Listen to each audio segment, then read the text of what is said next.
So welcome back to True-Moto-Resto. This is just a quick 5,000 kilometer update on the S1000XR.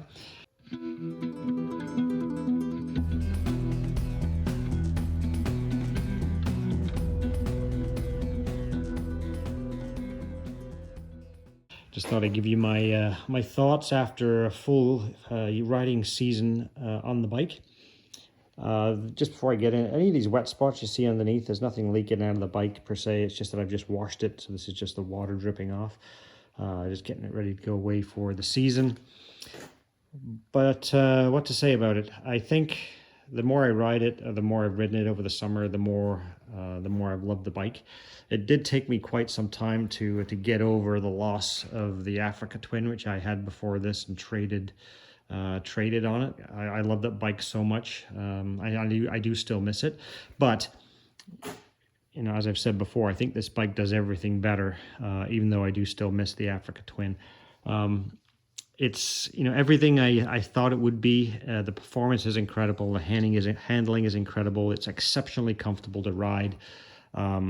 I've had a lot of bikes, and I've never had a bike that I can sit in for as long without my backside becoming either numb or painful. I saw and read a lot of complaints about the shape of this seat. And if you're somebody that likes to move back and forth on a seat and side to side and hang off the bike, then yeah, this is not the seat for you. But if you're kind of, you know, sitting generally one spot and you're okay with moving just a little bit, because this seat does lock you in, it's incredibly comfortable. Even though there doesn't appear to be or feel to be a lot of padding on it, the shape of it is exceptionally comfortable, I've found. I've never once have my backside go numb or sore riding it, and I've ridden up to 3 hours at a time without a break, and it's phenomenally comfortable that way. The ergonomics of it, I've not been disappointed. The only thing that I think would be slightly better for me is if the pegs were slightly further forward or the bars were ever so slightly back, because when you stand on the foot pegs and stand up to ride, which I do occasionally to, you know, stretch my legs, there is a very slight forward lean. Just from the way the you know, the ergonomics of the bike are, but it's not a huge problem of any sort. But it's a good combination of performance, handling, and comfort. It really is. It's a good sport touring bike. Transmission is good. Quirky on the downshifts a little bit. I mean, even the manual, I think, tells you that when you're decelerating, you can use the quick shifter to downshift. But you can't have the throttle completely closed. If the throttle is completely closed, it doesn't like to downshift, at least not very easily. But if you're letting off the throttle and it's still open a little bit, then it'll downshift quite normally, and it's quite smooth.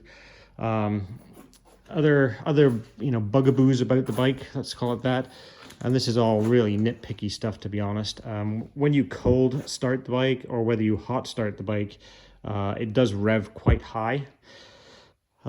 It's not like a lot of bikes, usually when they're already heated up and you fire the bike up, it's already at low idle.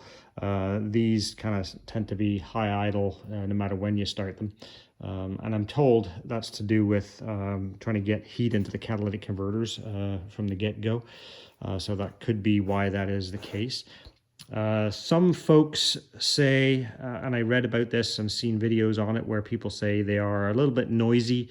The engine's a bit kind of gravelly, I've heard it described as, you know, on idle. And yeah, it's not a silky, quiet engine at idle, but it's just kind of the nature of the beast, I guess, the way they are. And you know, aside from that, it's very smooth. I haven't had any issues with vibrations. Nothing out of the ordinary through the foot pegs or through the handlebars. It's been quite smooth. I know some of the I guess the prior generations had more vibration issues, and maybe they've solved that with the newer bikes, and maybe I think even the 2024 is probably even better. This is a 2023. And what else to say? These are the Michelin tires. I can't remember which tires they are on this bike. I can't even see it in the dark here, but they're Road Tech 10. No, Road Tech 01s, I guess they are, something like that. Road Tech, Michelin Road Tech, that's just basically what they are. 5,000 kilometers, starting to get a little bit of a flat spot on the rear tire. Not unusual, but generally speaking, I would say that those tires are probably going to take me down to the end of next season. So there'll be roughly 10,000 on them when they're done, which I think is pretty darn good if they last that long. I'm quite happy about that for a set of sporty tires. Fit and finish of the bike is exceptionally good, and the performance, you know, what to say about the performance? It's got as much as you want there, for certainly for an average type of rider like me. Finally got used to all the switch gear. It's just kind of second nature now, as I kind of figured it would be. I ride this thing in road mode most of the time. I don't ride it very often in Dynamic Pro, because, to be honest, the temptation, it just kind of seems to egg you on, especially when you've got the settings to be optimal performance, and it's just an absolute rocket ship of a bike. And I would just rather avoid that temptation, to be honest. Once in a while, I'll put it in Dynamic Pro and give myself a bit of a scare. But aside from that, it stays in road mode. I don't need to be getting any speeding tickets or anything like that. What else to say about it? Fuel economy is, I don't know, it's reasonable. It's not terrible, but I mean, it's a sport bike, and if you push it hard, you're going to use more fuel. But generally speaking, on long rides, it's not horrible. So I can't complain about that. The brakes, incredibly good brakes, very responsive. Handles really nicely, quite flickable. Sticks to the road pretty well. As I say, I'm not an aggressive rider, so don't take my word on how sticky or the optimal handling of a motorcycle. But for me, with the kind of riding I do, when I'm not an overly aggressive rider, it's very, very good. There's a lot of people out there far more capable than me to tell you what the capabilities and limits of this bike would be from a handling perspective.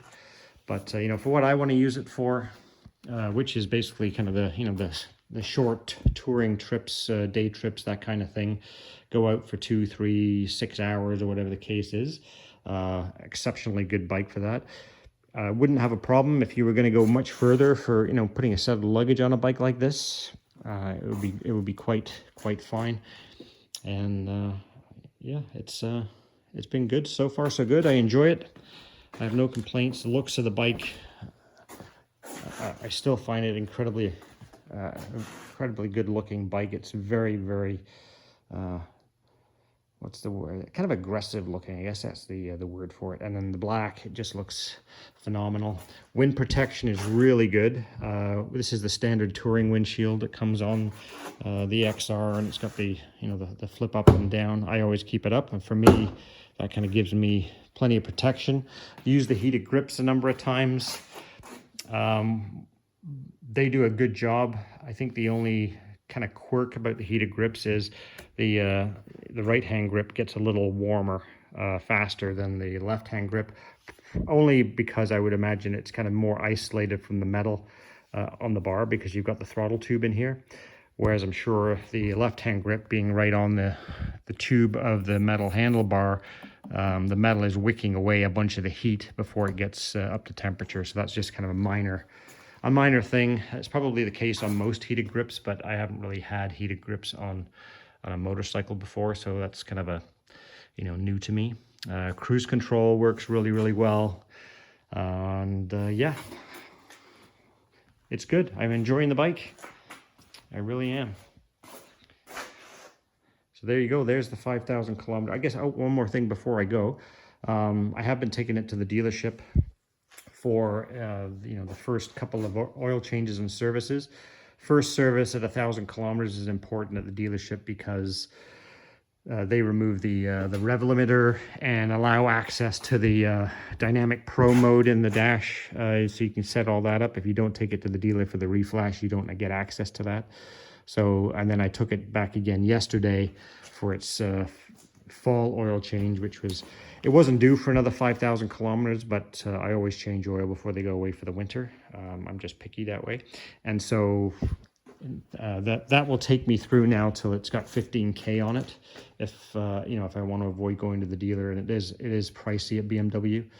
It's you know, $275, $280 for just for an oil change there. And I don't need to be paying that any more times than necessary, but I did make the conscious decision to do that while the bike was under warranty. I've heard that, you know, BMW can be quite picky if you have kind of engine issues along the way at all. They really want to see that you've used their services on schedule for that kind of stuff. So I'm quite happy to pay a little bit extra, have that insurance and peace of mind that if I ever do come across an issue during the warranty period, you know, I'm good to go there. So going into next year, I'll probably end up doing my own oil changes, and that'll save me a pile of money. So there you go. If you have any questions about the bike or want my opinion on it as a an average rider, I'll call myself. I certainly do not consider myself a you know, on a scale of 1 to 10, I'm nothing above a 5. That's for sure. So, you know, take that for what it's worth. But if you want to know anything from the average guy about this bike, drop a comment below and let me know what you want to know about it. All right, so as I wrap up this video, I'll say one last thing about the BMW. It has been completely flawless, faultless as far as reliability goes. No problems, nothing related to reliability, nothing is broken. There's been no quirks in electronics, nothing of that nature. I've never had to have the dealer do anything except the basic oil change. So for that, I'm very thankful. And so yeah, that's gonna wrap it up. So thanks for watching. Please like, share, and subscribe if you haven't done so already. It really does help the channel grow. And we'll see you in the next one.